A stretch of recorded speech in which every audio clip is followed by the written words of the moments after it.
ইহয়া উলুমুদ্দিন এই কিতাবের 1 নম্বর পর্বের 147 নম্বর পৃষ্ঠার মধ্যে আছে রুমিয়া আন্নাস সালাফ, বর্ণিত আছে যে নিশ্চয়ই সালাফগণ মানে পূর্ববর্তীগণ তারা এমন ছিল, বলে কানু ইয়াইজুনা আনফুসাহুম সালাসাতা আইয়ামিন ইযা ফাতাতহুমুত তাকবীরাতুল উলা। তাদের কাছে তারা যদি কোনো সময় তাকবীর উলা চলে যাইত, তাদের কাছ থেকে যদি ফুত হয়ে যাইত, তাহলে তারা 3 দিন যাবত এই এক ওয়াক্ত নামাজের তাকবীর উলা চলে যাওয়ার কারণে, এক ওয়াক্ত নামাজের তাকবীর উলা না ধরতে পারায় এই আক্ষেপে, এই কষ্টে তারা 3 দিন সুখ পালন করত। তাকবীর উলা ইমাম সাহেব সর্বপ্রথম যে আল্লাহু আকবার বলে হাত বাঁধে, এটাকে তাকবীরে তাহরিমা বলে। এই তাকবীরে তাহরিমা যদি চলে যাইত সালাতদের কাছে, তারা 3 দিন সালাসাতা ইয়ামিন 3 দিন তারা এই তাকবীরুল্লাহ চলে যাওয়ার কারণে এই দুঃখে কষ্টে তারা সুখ পালন করত। বলে এটা হলো তাদের তাকবীরুল্লাহ চলে যাওয়ার অবস্থা। বলে এখন যদি তাদের কাছে ওয়াইসুনা সাবান, তারা 7 দিন সুখ পালন করত।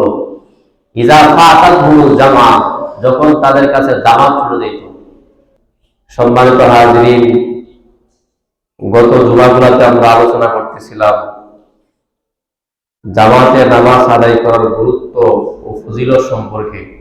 জামাতে নামাজ আদায় করার কি গুরুত্ব এবং জামাতে নামাজ আদায় করলে কি লাভ, কি উপকারিতা, কি ফায়দা। বলে আমরা গত জুমাগুলোতে মৌলিক 16টা ফজিলত সম্পর্কে জানতেছিলাম। বলে আমাদের যে পূর্ববর্তী যারা আছে তাদেরকে সালাফ বলা হয়। যারা আশা করা যায় তারা জান্নাতি, এই সালাফরা তারা জামাতকে কত গুরুত্ব দিতেন, তাকবীরুল্লাহকে কত গুরুত্ব দিতেন। প্রথম তাকবীর, তাকবীরে তাহরিমা যেটাকে বলে, এই তাকবীরে তাহরিমাকে এবং জামাতকে কতটুকু গুরুত্ব দিতেন তারা, তাদের সম্পর্কে আজকে আমরা সংক্ষিপ্ত আকারে কিছু জানব। আজকে আমরা জানবো আমাদের পূর্ববর্তী যারা আছে তাদেরকে সালাফ বলা হয়। এই সালাফ তারা কিভাবে, কিরকম ছিলেন, তাদের কাছে জামাতে নামাজ আদায় করাটা কিরকম ছিল, তারা তাকবীরুল্লাহকে কেমন গুরুত্ব দিতেন। একটা কিতাব আছে, কিতাবের নাম ইহয়া উলুমুদ্দিন। এই কিতাবের 1 নম্বর পর্বের 147 নম্বর পৃষ্ঠার মধ্যে আছে রুমিয়া আন্নাস সালাফ, বর্ণিত আছে যে নিশ্চয়ই সালাফগণ মানে পূর্ববর্তীগণ তারা এমন ছিল, বলে কানু ইয়াইজুনা আনফুসাহুম সালাসাতা আইয়ামিন ইযা ফাতাতহুমুত তাকবীরাতুল উলা। তাদের কাছে তারা যদি কোনো সময় তাকবীর উলা চলে যাইত, তাদের কাছ থেকে যদি ফুত হয়ে যাইত, তাহলে তারা 3 দিন যাবত এই এক ওয়াক্ত নামাজের তাকবীর উলা চলে যাওয়ার কারণে, এক ওয়াক্ত নামাজের তাকবীর উলা না ধরতে পারায় এই আক্ষেপে, এই কষ্টে তারা 3 দিন সুখ পালন করত। তাকবীর উলা ইমাম সাহেব সর্বপ্রথম যে আল্লাহু আকবার বলে হাত বাঁধে, এটাকে তাকবীরে তাহরিমা বলে। এই তাকবীরে তাহরিমা যদি চলে যাইত সালাতদের কাছে, তারা 3 দিন সালাসাতা ইয়ামিন 3 দিন তারা এই তাকবীরুল্লাহ চলে যাওয়ার কারণে এই দুঃখে কষ্টে তারা সুখ পালন করত। বলে এটা হলো তাদের তাকবীরুল্লাহ চলে যাওয়ার অবস্থা। বলে এখন যদি তাদের কাছে ওয়াইসুনা সাবান, তারা 7 দিন সুখ পালন করত।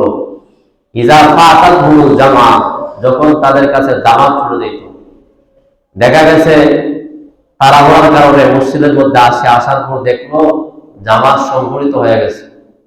এই যে জামাত চলে গেছে, এই জামাত এক ওয়াক্ত নামাজের জামাত চলে যাওয়ার কারণে বলে 7 দিন পর্যন্ত তারা সুখ পালন করত, তারা কষ্ট অনুভব করত, কষ্ট প্রকাশ করত। কেউ সাথে দেখা হলে বলতো, আরে আজকে আমার অমুক দিন অমুক বারে আমার ওই ওয়াক্ত নামাজের জামাতটা ছুটে গেছে। 7 দিন যাবৎ শোক পালন করতো, এক ওয়াক্ত নামাজের জামাত ছুটে গেলে, আর তাকবীরুল্লাহ ছুটে গেলে 3 দিন শোক পালন করতো। তাদের ইমানের অবস্থা ছিল এমন। 2 নম্বর দৃষ্টান্ত, কিতাবের নাম আত-তাবাকাতুল কুবরা। এই কিতাবের 5 নম্বর খণ্ডের 99 নম্বর পৃষ্ঠার বর্ণনা। এই বর্ণনার মধ্যে আসছে হযরত মুসাইব রাদিয়াল্লাহু তাআলা ওনার সম্পর্কে আসছে, ওনার থেকে বর্ণনা। উনি বলেন, ক্বালাহা ক্বালামা, উনি বলতেছেন, বলে আমার এমন একটা পরিস্থিতি হয়েছে, বলে মুযু আরবাইনা সানাতান, 40 বছর যাবত, 40 বছর যাবত এমন হয়েছে আমার, বলে আমার তাকবীরুল্লাহ ছুটে নাই। বলে শুধুমাত্র তাই না, উনি বলে ওয়ালা নাযরা ফি আকফাইহিম ইয়ানি উজুরাহু, বলে 40 বছর পর্যন্ত আমি কারো পিঠ দেখি নাই। পিঠ দেখি নাই মানে, জামাতে আমরা যখন নামাজে কাতারবদ্ধভাবে দাঁড়াই, যারা দ্বিতীয় কাতারে তৃতীয় কাতারে দাঁড়াই, তারা প্রথম কাতারের পিঠ দেখে, তাদের সামনে পিঠ থাকে। বলে আমার এমন হয় নাই, এর মানে উনি বুঝাইতে চাইছেন 40 বছর যাবত পর্যন্ত আমি প্রথম কাতারে তাকবীরুল্লাহর সাথে নামাজ আদায় করছি। ওনার অবস্থা এমন ছিল। দৃষ্টান্ত নম্বর 3, কিতাবের নাম আলামুস সালাফ, 1 নম্বর খণ্ডের 6 নম্বর পৃষ্ঠার বর্ণনা। এই বর্ণনার মধ্যে আছে হযরত ওয়াকি ইবনুল জাররাহ রাহিমাহুল্লাহ, ওয়াকি ইবনুল জাররাহ ওনার বর্ণনা। উনি বলেন যে 70 বছর পর্যন্ত এক আল্লাহর বান্দা, 70 বছর, 1 বছর 2 বছর না, বলে সাবঈনা সানাতান, 70 বছর পর্যন্ত এক আল্লাহর বান্দার তাকবীরুল্লাহ ছুটে নাই। বলে শুধুমাত্র এটা না, বলে 70 বছর যে তাকবীরুল্লাহ ছুটছে, তাকবীরুল্লাহ ছুটে নাই, শুধুমাত্র এটা না, বরং 70 বছর পর্যন্ত উনি জামাতকে এত গুরুত্ব দিতেন, ওনার কাছে সব চাইতে গুরুত্বপূর্ণ বিষয় ছিল জামাতে নামাজ আদায় করা, সব চাইতে পছন্দের বিষয় ছিল। উনি এটা সব চাইতে বেশি পছন্দ করতেন, জামাতে নামাজ আদায় করা। দৃষ্টান্ত নম্বর 4, কিতাবের নাম ইহয়া উলুমুদ্দিন, 1 নম্বর খণ্ডের 49 নম্বর পৃষ্ঠার বর্ণনা। এই বর্ণনার মধ্যে আছে রুবিয়া মাইমুন ইবনে মিহরান, মাইমুন ইবনে মিহরান ওনার বর্ণনা। উনি বলেন, উনি ওনার নিজের অবস্থা, নিজের হালাত উনি বর্ণনা করতেছেন। উনি একদিন আতাল মসজিদের মধ্যে উনি আসছেন। ফাকিল আলাহু, আসার পর ওনাকে বলা হয়েছে যে ইন্নান নাসা ক্বাদ ইনসারাফু, মানুষ তো জামাতে নামাজ আদায় করে ফেলছে, জামাত সংগঠিত হয়ে গেছে। এই কথাটা শোনার পর সাথে সাথে ফাকালা ইন্না লিল্লাহি ওয়া ইন্না ইলাইহি রাজিউন, উনি সাথে সাথে আমাদের কেউ মারা গেলে, কোন দুঃখের, কোন কষ্টের বা কোন একটা বেদনাদায়ক কোন সংবাদ আমরা শোনার পর যেমন ইন্না লিল্লাহ বলি, উনি সাথে সাথে ইন্না লিল্লাহি ওয়া ইন্না ইলাইহি রাজিউন এটা বলছেন। পড়ার পর উনি বলতেছেন লি ফাদলি হাদিহিস সালাত, বলে এই নামাজটা আহাব্বু ইলাইয়া, আমার কাছে এত প্রিয়, বলে আমার কাছে নামাজ জামাতে আদায় করাটা, এই যে নামাজটা আমার কাছ থেকে চলে গেছে, আমি আসার পর আমাকে বলা হইতেছে যে ইন্নান নাসা ক্বাদ ইনসারাফু, মানুষরা জামাতে নামাজ পড়ে ফেলছে, এই বিষয়টা আমার কাছে এত কষ্ট লাগছে, আমার কাছে এত প্রিয় এই নামাজটা ছিল, আমি এত প্রিয় একটা বস্তু হারায় ফেলছি। বলে এই বস্তুটা এমন, বলে মিন ওয়ালায়াতিল ইরাক, উনি ইরাকের বাদশা ছিলেন। বলে ইরাকের রাজত্ব, ইরাকের বাদশাহী, ওই ইরাকের বাদশাহ হওয়া থেকে আমার কাছে এই নামাজটা জামাতে আদায় করাটা আমার কাছে প্রিয় ছিল। আজকে তো আমি ইরাকের বাদশাহ হওয়ার পরেও আমার কাছ থেকে জামাতের নামাজটা ছুটে গেছে, বলে এটা আমার কাছে সব চাইতে বড় কষ্টের, আমার পছন্দের জিনিসটা আমি হারাই ফেলছি। এটা হলো আমাদের পূর্ববর্তী যারা ছিলেন, যারা আশা করা যায় যারা জান্নাতি, ওই মানুষগুলা জামাতে নামাজ পড়ার, তাকবীরুল্লাহর গুরুত্ব এত ছিল। আমার আপনার কি এর নামাজ, কি এর কি, আবার আপনার নামাজের কোনো খবর নাই, আবার আপনার তাকবীরুল্লাহ কি এটা আমাদের কাছে কোনো ইম্পর্টেন্ট গুরুত্বপূর্ণ বিষয় না। আমি আপনি সপ্তাহে একদিন মসজিদের মধ্যে আসি, আসার পর বাপসাপ নিয়ে আসি, আসার পর নামাজে দাঁড়ানোর পর যদি একটু দেরি হয়ে আমার আপনার মধ্যে দেখবেন অনেকের কাশি আরম্ভ হয়ে যাবে। এই জন্য কিতাবের মধ্যে আসছে মুসল্লি 5 প্রকার। এক প্রকার মুসল্লি হল শাস্তিপ্রাপ্ত মুসল্লি, শাস্তিপ্রাপ্ত নামাজি। খুতবার পরে যে আয়াতে কারিমা তেলাওয়াত করলাম, আল্লাহ তাআলা বলেন ইন্নাস সালাতা তানহা আনিল ফাহশাই ওয়াল মুনকার, নিশ্চয় নামাজ মানুষকে অশ্লীল ফাহশা কাজ থেকে বিরত রাখে।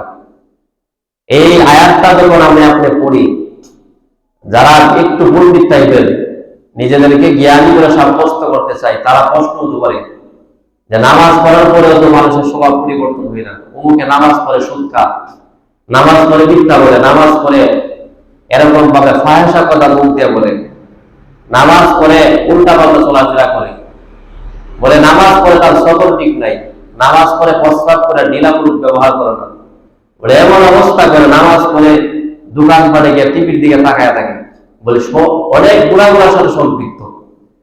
বলে এই জন্য একটা বিষয় আবার আপনার মাথায় রাখতে হবে, মনে রাখতে হবে, আল্লাহ যে বলছেন আয়াতটা অবশ্যই সত্য, এতে কোনো সন্দেহ নাই। বলে মুসল্লি 5 ধরনের, নামাজি 5 প্রকার। এক প্রকার নামাজি হলো শাস্তিপ্রাপ্ত নামাজি, যারা সপ্তাহে একদিন মসজিদের মধ্যে আসে, আসার পর মনটা নামাজের মধ্যে থাকে না, মনটা এদিক সেদিক ঘোরাফেরা করে, মন মসজিদে আসার পর একটা অস্থিরতা কাজ করে, এটা হলো শাস্তিপ্রাপ্ত নামাজি। ওই নামাজ তাকে ফাহিশা কাজ থেকে বাধা প্রদান করবে না। নামাজের মধ্যে যে একটা যোগ্যতা, নামাজের মধ্যে যে একটা পাওয়া, আল্লাহ প্রদত্ত একটা নূর নামাজের মধ্যে, এই নূরটা সে পাবে না। 2 নম্বর নামাজ, এটা হলো দমক প্রাপ্ত নামাজ। যারা নিয়মিত নামাজ পড়ে কিন্তু মসজিদে মন থাকে না, তাদের নামাজের মধ্যে মন থাকে না, মসজিদের মধ্যে নিয়মিত আসে, সমাজের চাপে পড়ে যে আমি মুরব্বী, আমার দাড়ি পাকে গেছে, মসজিদে না আসলে মানুষ কি বলবে, বা আমি যদি নামাজ পড়তে না যাই আবার মানুষ কি বলবে, আমি অমুক দলের একজন লিডার, আমি মসজিদের বড় একটা দায়িত্বের মধ্যে আছি, যদি নামাজ না পড়ি মানুষে বলবো দায়িত্ব পাইছে, নামাজ পড়ে না। বলে এই দৃষ্টিকোণ থেকে যারা নামাজ আসে, নিয়মিত আসে, কিন্তু তাদের মন মসজিদে নামাজের মধ্যে থাকে না, এই জন্য অস্থির মনে মসজিদ থেকে বাইরে হয়ে যাবে। ইমাম সাহেব একটু কেরাত নাম্বার বললে কাশি আরম্ভ হয়ে যায়, ইমাম সাহেব একটু লম্বা সূরা বললেই মাথা গরম হয়ে যায়। এমন কোয়ালিটির যে মুসল্লি, তারা হলো দমক প্রাপ্ত মুসল্লি, তাদের নামাজও তাদেরকে খারাপ কাজ থেকে বাধা প্রদান করবে না। এই যে 2 প্রকার বললাম, যারা নামাজ পড়ার পরে সুদ খায়, নামাজ পড়ার পরে গীবত করে, নামাজ পড়ার পরে মিথ্যা বলে, নামাজ পড়ার পরে অন্যের সমালোচনা করে, অন্যের নিন্দা করে, নামাজ পড়ার পরে টিভির দিকে হা করে তাকায় থাকে, নামাজ পড়ার পরেও এরকম ফাহিশা কথা মুখ দিয়ে অনর্গল বাহির করতে থাকে, তাদেরকে আপনি মিলাই দেখবেন তারা এই 2 শ্রেণীর মধ্যে কোন এক শ্রেণীর মধ্যে আছে। এটা আপনি যাচাই করবেন, পরীক্ষা করবেন। এটা এমনি এমনি বলি নাই, আমার নিজের বক্তব্য না, নিজের কোনো কথা না। 2 নম্বর 3 নম্বর বিষয়টা হলো ক্ষমাপ্রাপ্ত নামাজি, যারা নামাজ পড়ে 5 ওয়াক্ত নিয়মিত নামাজ পড়ে, নামাজ পড়ে দাঁড়ানোর পরে তাদের মন এদিক সেদিক চলে যায়, কিন্তু কষ্ট করিয়া তারা ওই মনটাকে, ওই জ্ঞানকে আবার ঘুরে নামাজের মধ্যে নিয়ে আসে, তারা হলো ক্ষমাপ্রাপ্ত নামাজি। তাদের এই জ্ঞান যদিও বাহির হয়ে যায়, এই চেষ্টা করার কারণে, শয়তানের সাথে নফসের সাথে যুদ্ধ করার কারণে আল্লাহ তাআলা তাদেরকে মাফ করে দিবেন। এই জন্য তাদেরকে বলা হয় ক্ষমাপ্রাপ্ত নামাজি। 4 নম্বর, এটা হলো সওয়াবপ্রাপ্ত নামাজি, যাদের নামাজ দাঁড়ানোর পরে মন এদিক সেদিক যায় না, খুব মনোযোগ সহকারে নামাজ আদায় করে দেন জ্ঞানের সাথে ধীরস্থির ভাবে, বলে তাদের নামাজের কারণে আল্লাহ তাআলা আকাশ থেকে তাদেরকে সওয়াব দান করবেন। বলে তাদের নামাজ, এই 1 ওয়াক্ত নামাজের কারণে আল্লাহ তাআলা তাদেরকে 27 গুণ সওয়াব দিবেন, 25 গুণ সওয়াব দিবেন, দ্বিগুণ সওয়াব দিবেন। বলে এই যে সওয়াবের যে একটা স্তর, এই একের পর এক আল্লাহ তাআলা নেক তাদের আমলনামায় দিবেন, যাদের নামাজ দাঁড়ানোর পর মন এদিক সেদিক যায় না।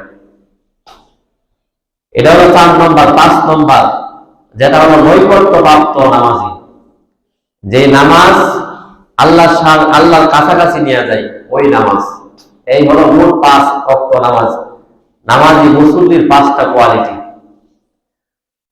শেষের যেটা বললাম নৈকট্য প্রাপ্ত নামাজ, এটা হলো আম্বিয়া আলাইহিস সালাম, বলে সলাতুল আম্বিয়া আলাইহিমুস সালাত, সমস্ত নবীদের নামাজ, এটা হলো প্রথম স্তরের। 2 নম্বর যেটা হলো সওয়াব প্রাপ্ত নামাজ, এটা হলো সলাতুল আউলিয়া, আল্লাহ ওলি যারা, আল্লাহ পছন্দের বান্দা যারা বুজুর্গ, তাদের নামাজ হলো এটা।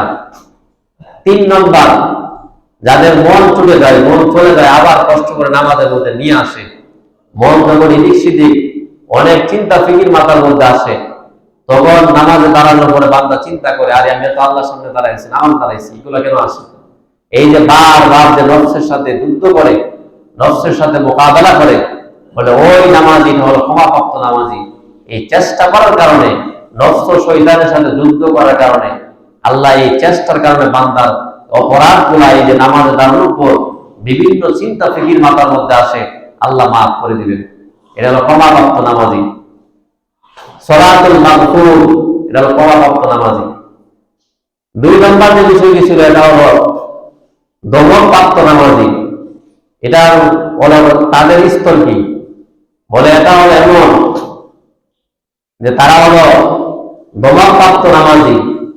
এই নামাজি হলো এমন কোয়ালিটির, তারা দমনপ্রাপ্ত। 1 নম্বর যারা সাপ্তাহিক মুসল্লি, শুধু শুক্রবারে আসে, আসার পর নামাজের মধ্যে মন, এটা হলো মুনাফিকদের নামাজ, সলাতুল মুনাফিকিন, এটা হলো মুনাফিকদের সালাত। এই হলো নামাজের 5টা স্তর। আল্লাহ তাআলা আমাদের সবাইকে প্রথম স্তরে না যাইতে পারবো, আল্লাহ তাআলা 2য় স্তরে যেন আমরা নামাজি হতে পারি, আল্লাহ তৌফিক দান করুন। আমি তো নামাজই পড়ি না, যারা পড়ি আমাদের অবস্থা খুব খারাপ। বলে এই অবস্থা থেকে আমরা আপনার ফিরে আসতে হবে। এই যে আমাদের সালাত পূর্ববর্তীদের অবস্থাগুলো বললাম, একজনের 40 বছর যাবৎ তাকবীরুল রাসূল নাই, প্রথম কাতার ভূত হয় নাই, প্রথম কাতার নামাজ পড়ছে। আরেকজনের 70 বছর। আমাদের কওমি মাদ্রাসার একটা কিতাবের নাম কাল ইউবি। এই কিতাবের মধ্যে একটা ওয়াকিয়া আছে। ওয়াকিয়াটা হলো 2 বন্ধুর, একজনের নাম আব্দুল্লাহ, আরেকজনের নাম হলো উসাল। এই উসাল এবং আব্দুল্লাহ, একদিন আব্দুল্লাহ উসাল ওনার সাথে সাক্ষাৎ হয়ে গেল। সাক্ষাৎ হওয়ার বন্ধুকে জিজ্ঞাসা করতেছে, বন্ধু তোমার নামাজের হালাত কি? তখন বন্ধু জবাব দিচ্ছে যে আমি নামাজে যখন দাঁড়াই, নামাজে দাঁড়ানোর আগে আমি 2 রকম ওযু করি। আমরা আগে 2 ওযু করি, 1 ধরনের, উনি বলতেছে 2 ধরনের ওযু করি। হযরত আব্দুল্লাহ জিজ্ঞাসা করলেন, তার বন্ধুকে জিজ্ঞাসা করলেন, বন্ধু আমরা তো নামাজের মধ্যে ওযু করি, সাধারণ যে ওযু, এটাকে 1 ধরনের ওযু বলে। আমরা যখন ওযু আরম্ভ করি, সুন্নত তরিকায় যখন ওযু করতে চাই, আমাদের উভয় হাত আমরা কুচি পর্যন্ত 3 বার বলতে করি, এটা হলো সুন্নত তরিকায় ওযু। তারপর আমরা 3 বার করে ওযু করার আগে আমরা মেসওয়াক করি, মেসওয়াক করা সুন্নাহ, আমরা মেসওয়াক করি। আমরা নাকে পানি দিয়ে চেহারা দৌত করি, হাত আমরা কুনি পর্যন্ত দৌত করি। বলে এইভাবে আমরা ওযু করি, এর বাইরে তো আমরা কোন ওযু সম্পর্কে জানি না। তুমি আমাকে আজকে বললা তুমি 2 ধরনের ওযু করো। বন্ধুরা বলতেছে, বন্ধু 1 ধরনের ওযু জানি, 2 ধরনের তো জানি না।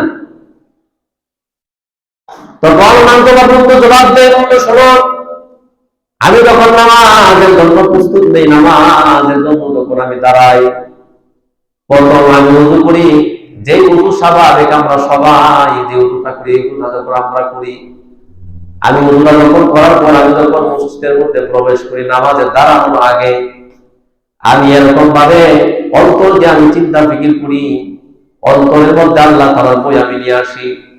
আমার অন্তর থেকে আল্লাহ তাআলা আমাকে মাফ করে দিবেন, এই চিন্তা ফিকিরটা আমি করি। জান্নাতের আশা করি, জাহান্নাম থেকে আমি আল্লাহর কাছে আশ্রয় প্রার্থনা করি। এবং আমি এই চিন্তা করি যে আমার জীবনের আজকের শেষ নামাজ, সালাম ফিরানোর সাথে সাথে আজরাইল আমার পিছনের মধ্যে দাঁড়ানো, আমার জান কবজ করে নেবে। এই চিন্তা ফিকির করি আমি নামাজের জন্য দাঁড়ায় যাই। বলতে বলতেছে, বন্ধু নামাজে এমন ভাবে দাঁড়াই। তখন বন্ধু প্রশ্ন করতেছে, তুমি নামাজ সম্পর্কে আমার কেন জিজ্ঞাসা করছো?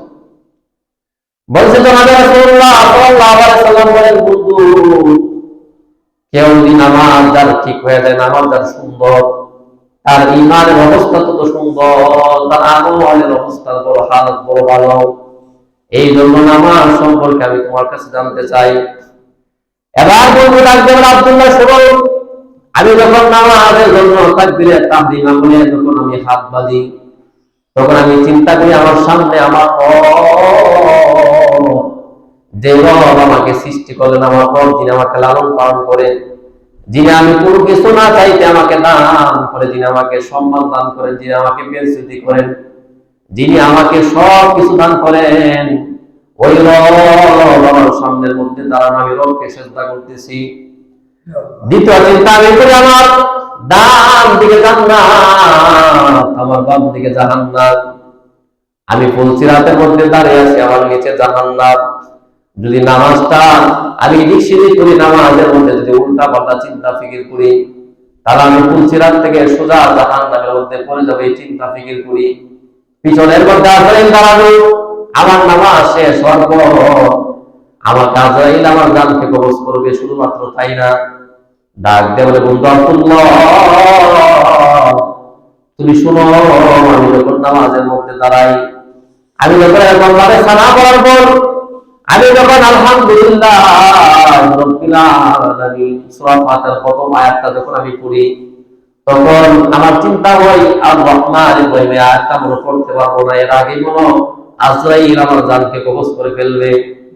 আমি যখন মালিক ইয়াউমিদ্দিন এই আয়াতটা যখন আমি তেলাওয়াত করি, আমি তখন চিন্তা করি যে হারে এরপর আয়াত ইয়াকা না'বুদু ওয়া ইয়াকা নাস্তাইন, এই আয়াতটা আমি পড়তে পারবো না, এর আগে মনে আজরাইল আমার জান কবজ করে ফেলবে। বলে এমন ভাবে আমি নামাজ পড়ি। বলে নামাজ বন্ধু কত বছর পর্যন্ত পড়তেছো? ও বন্ধু জবাব দিতেছে, বলে আর ভাই সালাতান 40 বছর যাবত এমন ভাবে নামাজ পড়ি। ওনার নামাজের হালাতটা এমন, এই কাদুরি কিতাবের মধ্যে আছে, আমাদের কওমি মাদ্রাসার পাঠ্যসূচির অন্তর্ভুক্ত। বলে এই কিতাবের মধ্যে আছে যে একজন মানুষের নামাজ 40 বছর যাবত উনি নামাজ পড়ে। বলে ওনার নামাজের কোয়ালিটি এমন, আপনি একটু চিন্তা করেন, ওনারও মানুষ, আমিও মানুষ, আমরাও মানুষ। এই জন্য তাদেরকে সালাত বলা হয়, পূর্ববর্তী বলা হয়, যে পূর্ববর্তী যারা আল্লাহ তাআলার পছন্দের বান্দা ছিলেন, তাদের নামাজের অবস্থা ছিল এমন। আজকের থেকে আমি আপনি যখন নামাজে দাঁড়াবো, নামাজ তো অবশ্যই জামাতে পড়বো, জামাতে পড়ার পর তাকবীরুল্লাহর দিকে খেয়াল রাখবো। এই নামাজে যখন আপনি দাঁড়াইবেন, দেখেন আমি যখন আপনি যখন সূরা ফাতিহা পড়ি আলহামদুলিল্লাহি রাব্বিল আলামিন, তখন আল্লাহর পক্ষ থেকে জবাব আসে হামিদানি রব্বি, আমার বান্দা আমার প্রশংসা করতেছে। আমি আপনি যখন বলি আর রহমানির রহিম, তখন আল্লাহ তাআলার পক্ষ থেকে জবাব আসে ইসনা আবদি, আমার বান্দা আমার সানা আদায় করতেছে, সানা করতেছে। এরকম কথা বলতে বলতে আমি আপনি যখন এরকম ভাবে ইয়াকা না'বুদু ওয়া ইয়াকা নাস্তাইন এটা বলি, তখন আল্লাহ তাআলা বলেন যে বান্দা তুমি আর কি বলবা, আমার কাছে কি চাইবা, তাড়াতাড়ি চাও। বান্দা আল্লাহর মধ্যে এই কথাবার্তা বলতে থাকে, কথাবার্তা চলতে থাকে। আমি আপনি যখন বলি তখন ইহদিনাস সিরাতাল মুস্তাকিম, আমি যখন বলি যে আল্লাহ আপনি আমাকে জান্নাতের পথ, সঠিক পথ দেখান, এই দোয়াটা যখন করি, তখন আল্লাহ তাআলা বলে বান্দা তুমি জান্নাতের পথ চাও, সহজ সরল পথ চাও। তখন বলে সহজ সরল পথ যে চাও তাদের মতো চাও। তখন আমি আপনি কিন্তু বলি যে সিরাতাল লাযিনা আন'আমতা আলাইহিম, তাদের পথ দেখান যাদেরকে আপনি নিয়ামত দান করেছেন। বলে তাদের পথ দেখায়েন না ওয়াইলিল মাগদুবি আলাইহিম ওয়ালাদ-দাল্লিন, যারা পথভ্রষ্ট, যারা গুমরা এবং যারা পথচ্যুত হয়ে গেছে, খ্রিস্টান ইহুদি, তাদের পথ দেখায়েন না, তাদের মতো তাদের পথ আমরা চাই না। এই দোয়াটা যখন আপনি করেন, নামাজ যখন শেষ করেন, আল্লাহ আপনার মধ্যে যে কথাবার্তা চলতে থাকে, আল্লাহ তাআলা বলে বান্দা তুমি যা চাইছো এবং যা চাও নাই সবগুলো আমি আল্লাহ তোমাকে দান করব। একটা মুমিনের জন্য, একজন মুসলমানের জন্য সবচেয়ে বড় সফলতা হলো হেদায়েত নামক দৌলত। আপনি হেদায়েত পান নাই, আপনি দ্বীনের পথে চলার জন্য, আপনি দ্বীনের পথে চলার জন্য সবচেয়ে ইম্পর্টেন্ট গুরুত্বপূর্ণ বিষয় হলো হেদায়েত পাওয়া। হেদায়েত এটা অনেক গুরুত্বপূর্ণ বিষয়। বলে এই হেদায়েত যদি আপনি পেয়ে যান, এই জন্য নামাজের মধ্যে আল্লাহ তাআলা যখন আমাকে আপনাকে বলে যে বান্দা কি চাও, তখন আমরা একটা জিনিস চাই। এই আয়াতের মধ্যে কিন্তু জান্নাতের কথা আসে নাই, দুনিয়াতে কোনো সফলতা আসে নাই। বলছে সিরাতে ইহদিনাস সিরাত মানে হেদায়েত চাই, মানে হেদায়েতটা সব চাইতে বড় সম্পদ, হেদায়েতটা সব চাইতে বড় নিয়ামত, সব চাইতে বড় দৌলত। এই জন্য আমরা কিন্তু আল্লাহর কাছে হেদায়েত চাই, বলে হেদায়েত চাই দোয়া করি। এটা সালাফদের ঘটনা বলতেছিলাম। বলে এর আগে যদি একটু চলে যাই, বলে হযরত আমাদের নবী জনাব রাসূলুল্লাহ সাল্লাল্লাহু আলাইহি ওয়াসাল্লামের সাহাবা তাদের অবস্থা কেমন ছিল? বলে তারা তো জামাতের পাবন করা হইতেই তাদের রাতের অবস্থা কেমন ছিল? তারিখের কিতাব আল বিদায় ওয়ান নিহায়াতে আসছে, সংক্ষিপ্ত আকারে বলতেছি, সময়ও চলে গেছে। জনাব রাসূলুল্লাহ সাল্লাল্লাহু আলাইহি ওয়াসাল্লাম একদিন রাত্রিবেলা উনি এরকম ভাবে ঘর থেকে বাইর হলেন। বাইর হওয়ার নিয়ত হলো এটা যে ওনার সাহাবীদের অবস্থা দেখবেন, আমলের অবস্থা, হালাত দেখবেন। উনি যখন ঘর থেকে বাইর হলেন, জনাব রাসূলুল্লাহ সাল্লাল্লাহু আলাইহি ওয়াসাল্লাম এরকম ভাবে হাঁটি হাঁটি পা পা করে উনি সামনের দিকে অগ্রসর হতেছেন মদিনার পথে। কোন কোন শীত, একবার পুরা মদিনা নীরব নিস্তব্ধ। জনাব রাসূলুল্লাহ সাল্লাল্লাহু আলাইহি ওয়াসাল্লাম এবার আমাদের নবীজি হাঁটি হাঁটি পা পা করে হযরত সিদ্দিক আকবর রাদিয়াল্লাহু তাআলা ঘরের সামনে গিয়ে দাঁড়াইলেন। কারণ নবীর সবচাইতে পছন্দের, সবচাইতে মহব্বতের সাহাবা ছিলেন হযরত সিদ্দিক আকবর রাদিয়াল্লাহু তাআলা। হযরত আবু বকর সিদ্দিক নবীর শৈশবের বন্ধু ছিলেন। সিদ্দিক আকবর রাদিয়াল্লাহু তাআলা কান্নার সামনে যখন দাঁড়াইলেন, দাঁড়ানোর পর এরকম দরজার সামনে যখন নবীজি দাঁড়াইলেন, কোন আওয়াজ শুনতেছে না। নবী ওনার কান মোবারক এরকম দরজার সামনের মধ্যে দরজার সাথে লাগাই দিলেন, মনোযোগ দিয়া শুনতেছেন কি গুনাদার কিছু শোনা যায় কিনা। হঠাৎ করে শুনে গুরগুম সুরে কে যেন কান্না করতেছে। আবার নবী যখন খেয়াল করলেন মদিনার এরকম ভাবে রাত্রি অবস্থান, নীরব নিস্তব্ধ রাত্রটা, ওই রাত্রির মধ্যে হযরত আবু বকর সিদ্দিক রাদিয়াল্লাহু তাআলা ঘর থেকে গুরগুম সুরের আওয়াজ শুনতেছেন। নবীজি অনেকক্ষণ চিন্তা করার পর, অনেকক্ষণ খেয়াল করার পর শুনতে পাইলেন কে যেন ভিতর থেকে কুরআন তেলাওয়াত করতেছে। একটু পরে বুঝতে পারলেন আবু বকর সিদ্দিক রাদিয়াল্লাহু তাআলা নিশিরাত্রে বেলা কোন শীতের মধ্যে উনি ঘুমাই নাই, উনি উঠে এরকম ভাবে কুরআন তেলাওয়াত করতেছেন আর কান্না করতেছেন। জনাব রাসূলুল্লাহ সাল্লাল্লাহু আলাইহি ওয়াসাল্লাম ওই দৃশ্যটা উদ্ভাবন করার পর আবার সামনের দিকে নবীজি অগ্রসর হয়ে গেলেন। কিছু দূর যাওয়ার পর আবার হযরত ওমর ইবনে খাত্তাব রাদিয়াল্লাহু তাআলা ইসলামের যিনি দ্বিতীয় খলিফা ছিলেন, ওনার ঘরের সামনে, ওনার হুজরার সামনে গিয়ে দাঁড়াইলেন। ওনার ঘরের সামনে দাঁড়ানোর পর ওমর ইবনে খাত্তাবের আওয়াজ ছিল বড়, আওয়াজ ছিল উঁচু। ঘরের কাছে যাওয়ার পর শুনতে পাইলেন জোরে জোরে কে যেন কোরআন তেলাওয়াত করতেছে। ঘরের কাছে যাওয়ার পর শুনে হযরত ওমর ইবনে খাত্তাব রাদিয়াল্লাহু তাআলা উনি সুমধুর কণ্ঠে কোরআন তেলাওয়াত করতেছেন। এই দৃশ্যটা দেখার পর সকাল যখন হয়ে যায়, জনাব রাসূলুল্লাহ সাল্লাল্লাহু আলাইহি ওয়াসাল্লাম হযরত ওমর, হযরত আবু বকর সিদ্দিক রাদিয়াল্লাহু তাআলা দুইজনকে ডাকলেন, দুইজনকে সম্বোধন করলেন।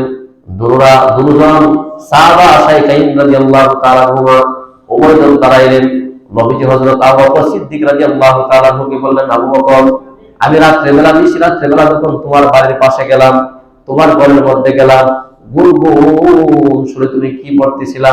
তুমি অবশ্যই কোরআন তেলাওয়াত করতেছিলা। তুমি কেন একবারে নিস্তব্ধ আওয়াজ ছাড়া নিরিবিলিতে এরকম ভাবে আস্তে আস্তে কোরআন তেলাওয়াত করতেছিলি? আবু বকর সিদ্দিক রাদিয়াল্লাহু তাআলা জবাব দিলেন, ইয়া রাসূলুল্লাহ সাল্লাল্লাহু আলাইহি ওয়াসাল্লাম, আমি তো আমার কোরআন তেলাওয়াত একমাত্র আল্লাহকে শোনাইতে চাই, আল্লাহকে জানাইতে চাই। এই জন্য আমার ভক্ত আওয়াজ করে বললেও শুনে, একবারে আস্তে বললেও শুনে, জোরে বললেও শুনে। এই জন্য আমি নিরিবিলি, আল্লাহ যেহেতু শুনে, এই জন্য আমি আস্তে আস্তে পড়তেছিলাম। বলে আমি আস্তে আস্তে পড়তেছিলাম, আল্লাহ যেহেতু শুনে। এই জন্য আমাদের ইবাদত দেখানোর ইবাদত, আমরা মসজিদে আসলে দেখাই বললে নামাজ পড়তে আসি। বলে একটা কাজ করলে দেখানোর জন্য 5 টাকা দিলে দেখবেন মিডিয়া 10-12টা মিডিয়া সামনে দিই, বলে মানুষকে দেখানোর জন্য। বলে এই যে দেখানোর যে একটা আমল ইবাদত, বলে এটা আমার উদ্দেশ্য না, আমার তো আল্লাহকে জানাইতে চাই। এবার হযরত ওমর ইবনে খাত্তাবকে জিজ্ঞাসা করলেন, ওমর তুমি আওয়াজ জোরে জোরে আওয়াজ করতেছিলা কেন? ওমর ইবনে খাত্তাব বলে যে কোরআন পড়ার যে একটা মজা, একটা স্বাদ, এটা আমি জোরে জোরে এই জন্য পড়তেছিলাম যাতে করে আমার আশেপাশে যারা আছে তারাও ঘুম থেকে উঠে কোরআন তেলাওয়াত করে। বলে নিয়ত দুজনের সহি ছিল।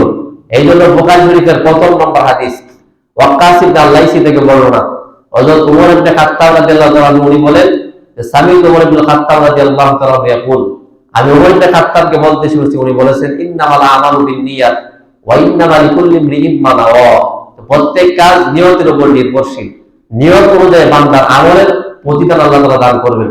সহিহ বুখারীর প্রথম নম্বর হাদিস এটা।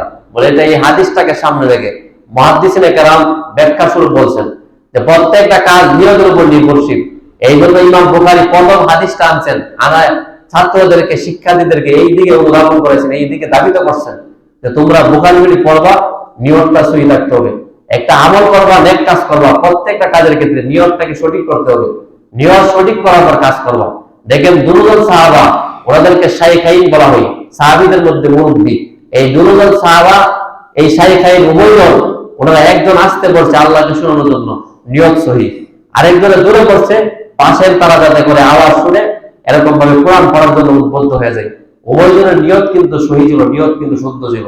বলে উভয়জনের নিয়ত আমার আপনার আমল করার ক্ষেত্রে, ইবাদতের ক্ষেত্রে আমার আপনার নিয়ত শুদ্ধ হতে হবে, আমার আপনার ইখলাস থাকতে হবে, ইখলাস ওয়ালা আমল। বলে এই জন্য হাদিসের মধ্যে আছে আখলিস দীনাকা ইয়াকফিকাল আমালুল কলিল, বলে ইখলাসের সাথে অল্প আমল বান্দার নাজাতের জন্য যথেষ্ট। আপনি অনেক লম্বা চড়া আমল করছেন কিন্তু ইখলাস নেই, বলে এটার কোনো মূল্য নাই। বলে আপনি ইখলাস সহকারে যদি অল্প আমল করেন, এর মাধ্যমে আল্লাহ তাআলা আপনার নাজাতের ব্যবস্থা করে দিবেন, আল্লাহ তাআলা আপনাকে নেক সওয়াব দান করবেন। আল্লাহ তাআলা আমাদের সবাইকে 5 ওয়াক্ত নামাজ, এই লম্বা চড়া এই থাম জামাতে নামাজ পড়ার গুরুত্ব সম্পর্কে আলোচনা করতেছিলাম। আল্লাহ তাআলা 5 ওয়াক্ত নামাজ জামাতে আদায় করার তৌফিক দান করুন এবং প্রত্যেকটা আমল, প্রত্যেকটা নেক কাজ ইখলাসের সাথে আল্লাহর জন্য করার তৌফিক আল্লাহ তাআলা আমাদেরকে দান করুন। ওয়া মা আলাইনা ইল্লাল বালাগ।